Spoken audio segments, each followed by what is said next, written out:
சுச்சு போனதுக்காக ஒரு நாய்க்கு விருது குடுத்துருக்காங்கன்னு சொன்னா உங்களால நம்ப முடியுதா? அந்த நாய்க்கு விருது குடுத்தது மட்டும் இல்லாம, அந்த நாய் சுச்சு போனதால ஒரு ஹீரோவாவே மாறியிருக்கு. அந்த நாய் பேரு ஜூலியானா த கிரேட் டென். அப்படி இந்த நாய் என்னதான் பண்ணுச்சு அப்படின்னு கேட்டீங்கன்னா, 1941ஆம் ஆண்டு 2ஆம் உலகப் போர் நடந்துட்டு இருந்துச்சு. அப்ப பிரிட்டன் மேல ஜெர்மனி நாடானது குண்டு மழைய பொழிஞ்சுகிட்டு இருந்தாங்க. அப்படி ஒரு வெடிகுண்டானது ஒருத்தருடைய வீட்டுக்குள்ள கூரை வழியா அவர் காலுக்கடியிலே வந்து விழுந்துருச்சு. அவ்வளவுதான்டா உயிர் போச்சுன்னு அவர் பயந்துட்டு இருந்தப்போ அவருடைய நாய் ஓடி வந்து அந்த வெடிகுண்டு மேல சுச்சு போயிருக்கு. அப்படி சுச்சு போனதால அந்த வெடிகுண்டு மால் ஃபங்க்ஷன் ஆகி வெடிக்கிறத நிப்பாட்டி வெடிக்காமலே போயிருக்கு. அதாவது பாமானது அணைஞ்சு போயிருக்கு. இதனால ஆச்சரியமான அவர் என் நாய் என்னை காப்பாத்திருச்சு அப்படின்னு சொல்லிட்டு ஊர் முழுக்க சொல்லியிருக்காரு.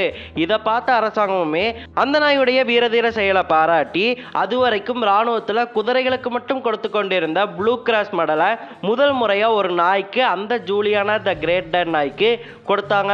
இந்த ஒரு விஷயத்தை மட்டும் அது பண்ணல. 1944ஆம் ஆண்டு அது வாழ்ந்துட்டு இருக்கக்கூடிய தெருவில் திடீர்னு ஒரு ஷூ கடையில் தீ பற்றி எரிய தொடங்குது. அந்த தீயை யாருமே கவனிக்கல. அது சின்னதா இருக்கும்போதே இதை பார்த்து கவனிச்சு பக்கத்தில் இருக்கிறவங்களுக்கு அலர்ட் கொடுக்கும் விதமா ஒவ்வொருத்தரை பார்த்து குலைக்க தொடங்குது. அப்படி குறைச்சதால அந்த கடைக்கு பக்கத்தில் இருந்தவங்க எல்லாம் ஓடி வெளியே வந்துட்டாங்க. அப்படி வெளியே வந்ததால எல்லாருமே தப்பிச்சிட்டாங்க. ஏன்னா கொஞ்ச நேரத்திலேயே ஷூ கடையில மட்டும் பிடிச்ச தீ அந்த தெருவில் இருந்த பல கடைகளை பற்ற தொடங்கி அந்த தெருவையே எரிச்சிருக்கு.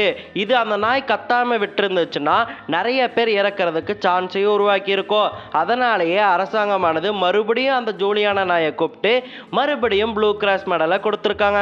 இதனால் 2 தடவை ப்ளூ கிராஸ் மெடலை வாங்கின ஒரே நாய் அப்படிங்கிற பட்டத்தை வச்சிருக்கு த ஜூலியானா கிரேட் டென் அப்படிங்கிற நாய். ஒரு நாய் ஹீரோவா மாறி இருக்கு அப்படிங்கிறது வந்துட்டு கேட்கறக்கே குஸ் பம்பா தாங்க இருக்கு. சரி, ஓகே மக்களே, உங்க நாயை பத்தி ஏதாவது இருந்தா மறக்காம கமெண்ட்ல சொல்லிட்டு போங்க. உங்க நாய் ஹீரோவா இல்ல ஜீரோவா அப்படிங்கிறத மறக்காம கமெண்ட்ல சொல்லுங்க. நான் உங்களை அடுத்த வீடியோல பார்க்குறேன்.